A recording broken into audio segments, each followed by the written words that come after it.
مسیح یسوع کے جلالی اور بابرکت نام میں آپ سب کی سلامتی ہو۔ آج ہم بائبل مقدس میں سے سیکھیں گے، عہد عتیق میں سے داؤد نبی کے مزامور میں سے زبور 39۔ یہ فریاد ہے خدا کے آگے۔ میں نے کہا میں اپنی راہ کی نگرانی کروں گا تاکہ میری زبان سے خطا نہ ہو۔ جب تک شریر میرے سامنے ہے میں اپنے منہ کو لگام دیے رکھوں گا۔ میں گونگا بن کر خاموش رہا اور نیکی کی طرف سے بھی خاموشی اختیار کی، اور میرا غم بڑھ گیا، میرا دل اندر ہی اندر جل رہا ہے۔ سوچتے سوچتے آگ بھڑک اٹھی۔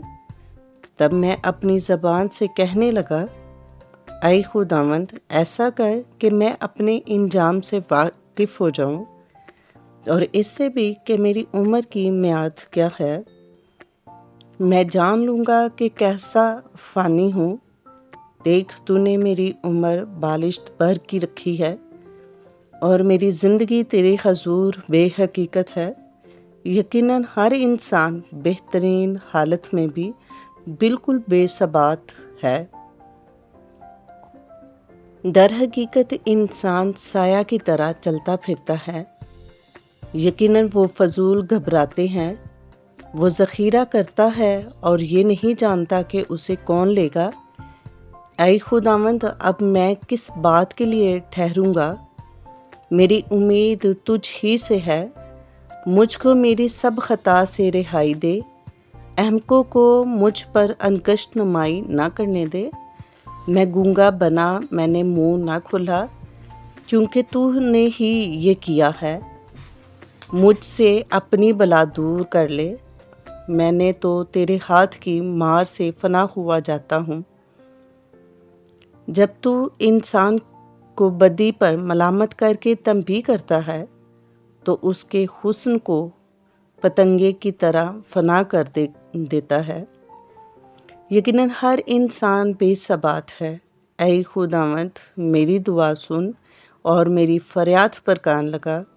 میرے آنسوؤں کو دیکھ کر خاموش نہ رہ، کیونکہ میں تیرے حضور پردیسی اور مسافر ہوں، جیسے میرے سب باپ دادا تھے۔ مجھ سے نظر ہٹا لے تاکہ تازہ دم ہو جاؤں، اس سے پہلے کہ رحلت کروں اور نابود ہو جاؤں۔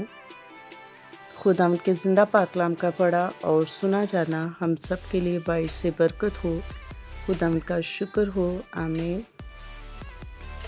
مقدس داؤد بہت دکھی، بہت پریشان ہے، لیکن مایوسی کی بات اس نے بالکل نہیں کی۔ اس کو خدا پر توکل ہے۔ اسے پتہ ہے کہ جو کچھ مجھ پہ چل رہا ہے، جو حالات مجھ پر چل رہے ہیں، جس حال میں ہوں، وہ سب میرا خدا جانتا ہے، اسی لیے وہ خدا کے آگے فریاد کر رہا ہے۔ آج ہمیں بھی نا امید نہیں ہونا چاہیے خدا کی قدرت سے۔ خدا بہت بڑا ہے۔ Stay tuned with us. God bless you.